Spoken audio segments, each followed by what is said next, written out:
I want to talk about our common responsibilities in the face of a common danger. The events of recent weeks may have helped to illuminate that challenge for some, but the dimensions of its threat have loomed large on the horizon for many years. Whatever our hopes may be for the future, for reducing this threat or living with it, there is no escaping either the gravity or the totality of its challenge to our survival and to our security. A challenge that confronts us in unaccustomed ways in every sphere of human activity. The very word secrecy is repugnant in a free and open society, and we are, as a people, inherently and historically opposed to secret societies, to secret oaths, and to secret proceedings. We decided long ago that the dangers of excessive and unwarranted concealment of pertinent facts far outweighed the dangers which are cited to justify it. Even today, there is little value in opposing the threat of a closed society by imitating its arbitrary restrictions. Even today, there is little value in ensuring the survival of our nation if our traditions do not survive with it. And there is very grave danger that an announced need for increased security will be seized upon by those anxious to expand its meaning to the very limits of official censorship and concealment. That I do not intend to permit to the extent that it's in my control. And no official of my administration, whether his rank is high or low, civilian or military, should interpret my words here tonight as an excuse to censor the news, to stifle dissent, to cover up our mistakes, or to withhold from the press and the public the facts they deserve to know. In times of clear and present danger, the courts have held that even the privileged rights of the First Amendment must yield to the public's need for national security. Today, no war has been declared, and however fierce the struggle may be, it may never be declared in the traditional fashion. Our way of life is under attack. Those who make themselves our enemy are advancing around the globe. The survival of our friends is in danger, and yet no war has been declared. No borders have been crossed by marching troops. No missiles have been fired.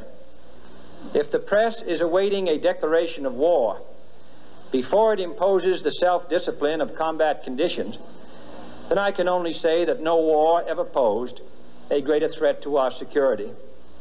If you are awaiting a finding of clear and present danger, then I can only say that the danger has never been more clear, and its presence has never been more imminent. It requires a change in outlook, a change in tactics, a change in missions by the government, by the people, by every businessman or labor leader, and by every newspaper. For we are opposed around the world by a monolithic and ruthless conspiracy that relies primarily on covert means for expanding its sphere of influence, on infiltration instead of invasion, on subversion instead of elections, on intimidation instead of free choice, on guerrillas by night instead of armies by day.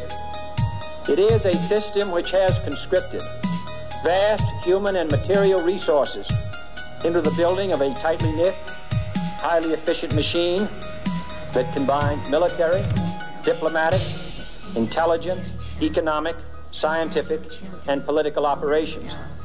Its preparations are concealed, not published. Its mistakes are buried, not headlined. Its dissenters are silenced, not praised.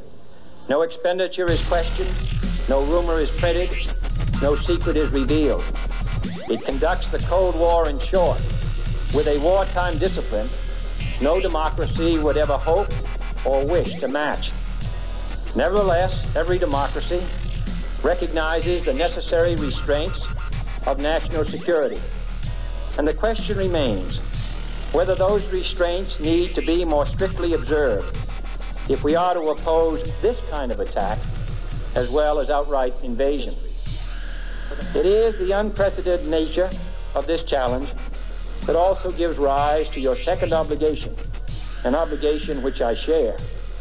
And that is our obligation to inform and alert the American people, to make certain that they possess all the facts that they need and understand them as well, the perils, the prospects, the purposes of our program, and the choices that we face.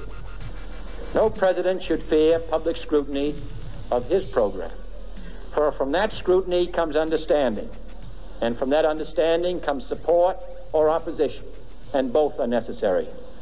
I am not asking your newspapers to support an administration, but I am asking your help in the tremendous task of informing and alerting the American people. For I have complete confidence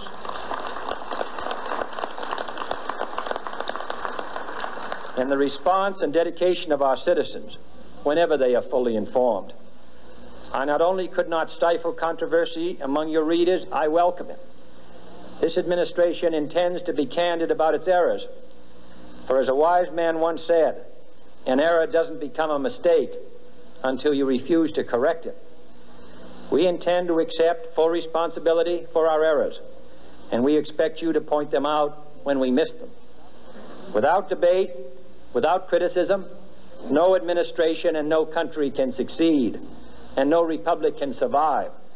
And that is why our press was protected by the First Amendment, the only business in America specifically protected by the Constitution, not primarily to amuse and entertain, not to emphasize the trivial and the sentimental, not to simply give the public what it wants, but to inform, to arouse, to reflect, to state our dangers and our opportunities, to indicate our crises and our choices, to lead, mold, educate, and sometimes even anger public opinion. And it means, finally, that government at all levels must meet its obligation to provide you with the fullest possible information outside the narrowest limits of national, that we look for strength and assistance, confident that with your help, man will be what he was born to be, free and independent.